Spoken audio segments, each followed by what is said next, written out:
Hirup kudu seungit jeung nyeungitan.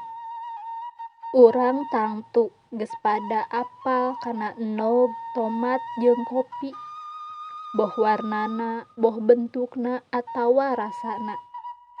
Nu jadi masalah lain warna, bentuk jeung rasa, tapi pangaruhna mun eta kadaharan teh digolakeun dina cai panas. Contona endog nu asalna encer bisa jadi nambleg, heuras mun geus dikulub dina cai panas. Ayeuna tomat anu asalna heuras bisa jadi hipu jeung leuleus mun geus digolakeun dina cai panas. Terus ayeuna kopi, beda jeung endog atawa tomat.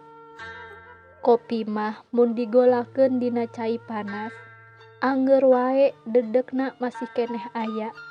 Malah mun digaringkeun ampir sarua jeung asalna.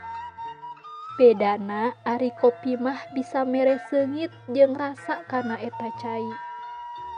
Tah ayeuna dina kahirupan sapopoe urang, loba jalma anu watakna eraan, teu payaan jeung kacirina lemah. Tapi lamun geus dipanasan, manehna ngadadak bisa jadi jalma anu heuras, jalma anu kuat, malahan bisa ngalawan siga endog anu geus dikulub. Aya oge jalma anu sipatna heuras, loba kawani jeung katingalina kuat. Tapi mun geus kapanasan, manehna bisa jadi lemah, bisa jadi cicingeun jeung leungit kawanina, nyaeta jiga tomat tadi anu geus dikulub.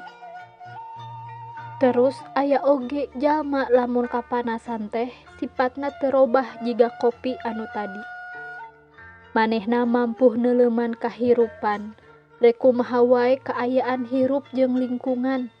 Manehna tetep panceg dina jalur nu bener. Batan robah manehna malah bisa ngarobah bari nyeungitan. Mereskeun masalah lain ku nyieun masalah, tapi ku cara anu hade, sangkan caina herang laukna beunang. Kulantaran kitu, hirup mah kudu bisa seungit jeung nyeungitan batur siga kopi anu dipanaskeun tadi.